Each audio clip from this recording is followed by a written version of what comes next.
Hey dragon riders and Viking enthusiasts, welcome back to the channel. And today, we're soaring into the skies of Berk, for what's arguably been one of the most anticipated, and perhaps most worried, and cinematic events of 2025. The live-action adaptation of DreamWorks' beloved masterpiece, How to Train Your Dragon.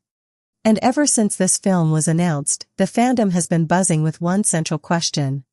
Is this going to be another shot-for-shot, almost uncanny valley remake, or will director DeBlois can surprise us with something truly new and reimagined?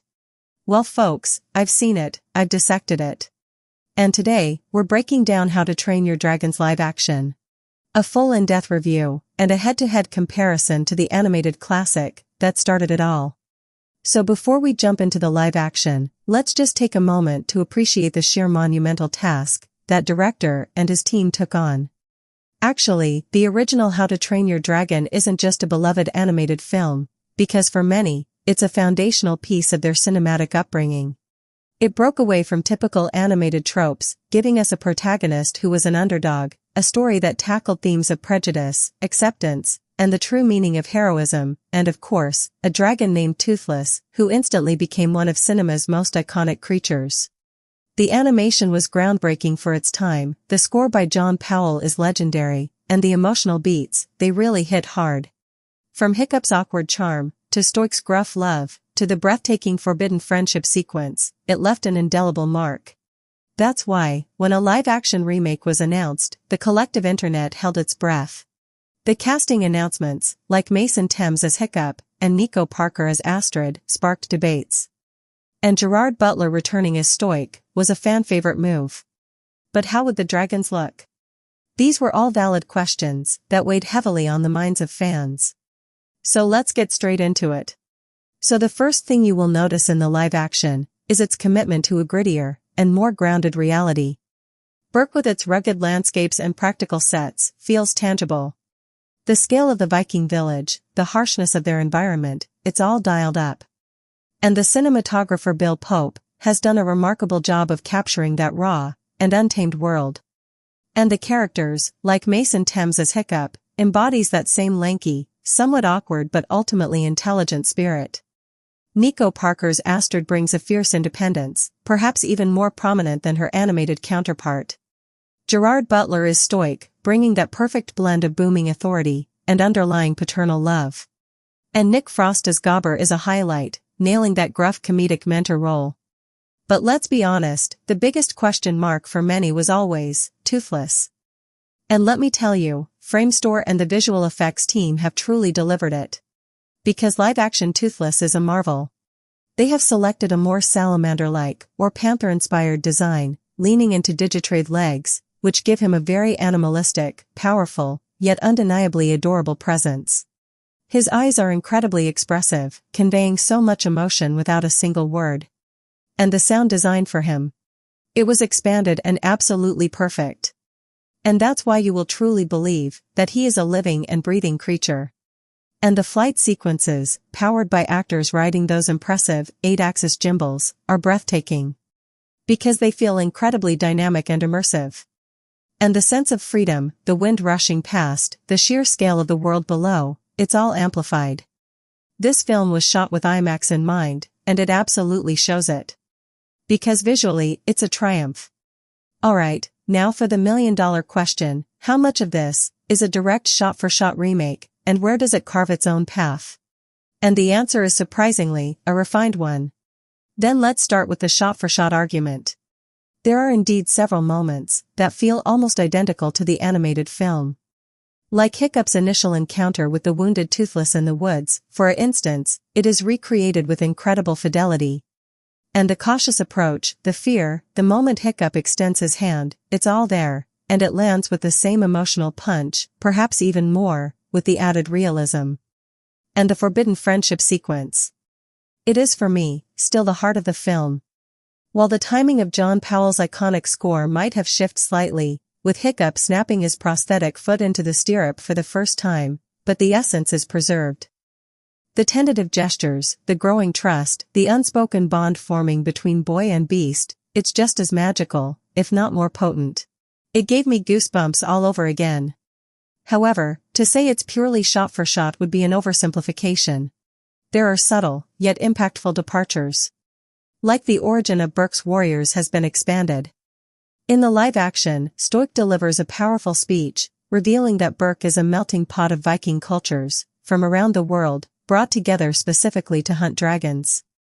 And this not only provides a more diverse backdrop for the village, but also adds a compelling historical depth that wasn't explored in the animated film. Actually, it's a smart way to subtly broaden the world. Then another notable change is the depiction of the failed assault on the dragon's nest.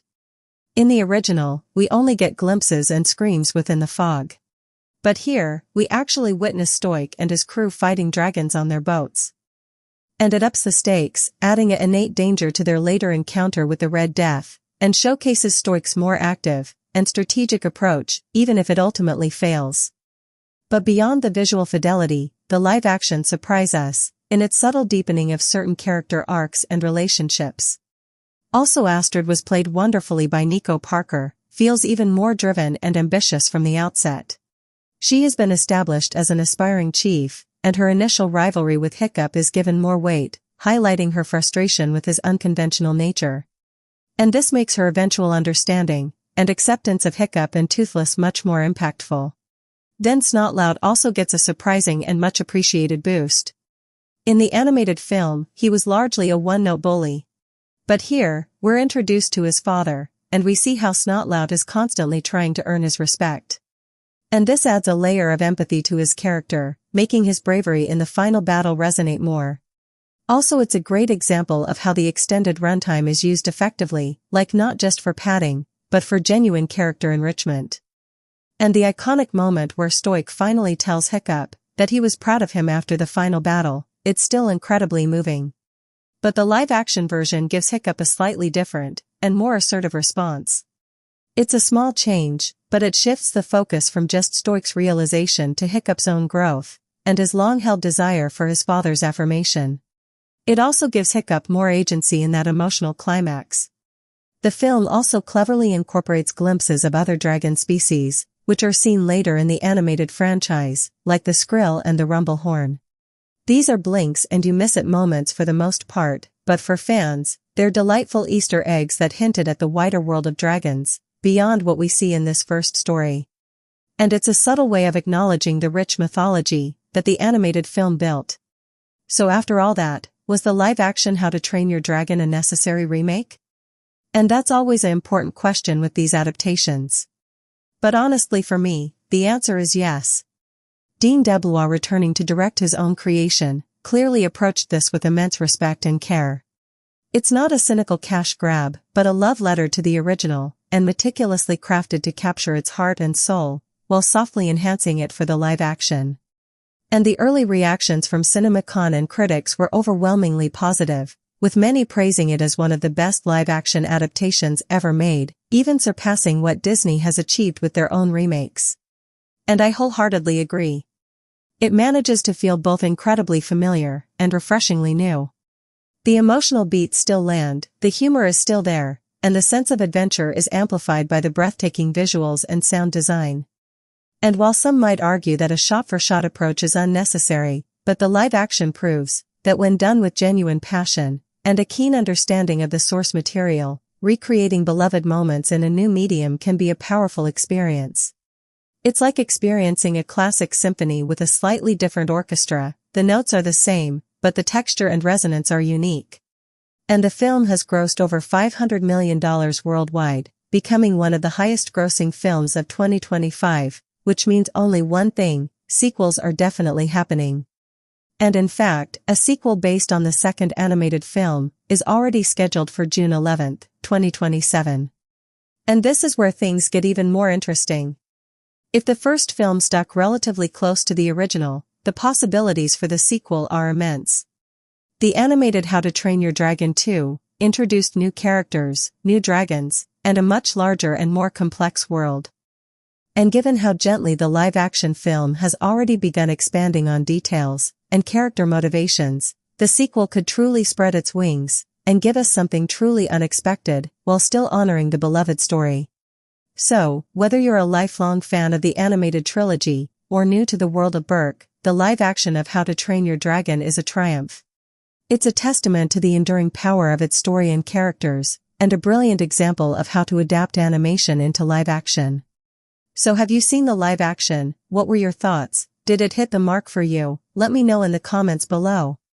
And if you enjoyed this in-depth review and comparison, please give this video a like, share it with your fellow dragon enthusiasts, and of course, subscribe for more cinematic breakdowns and geeky content. And don't forget to hit that notification bell so you don't miss our next adventure.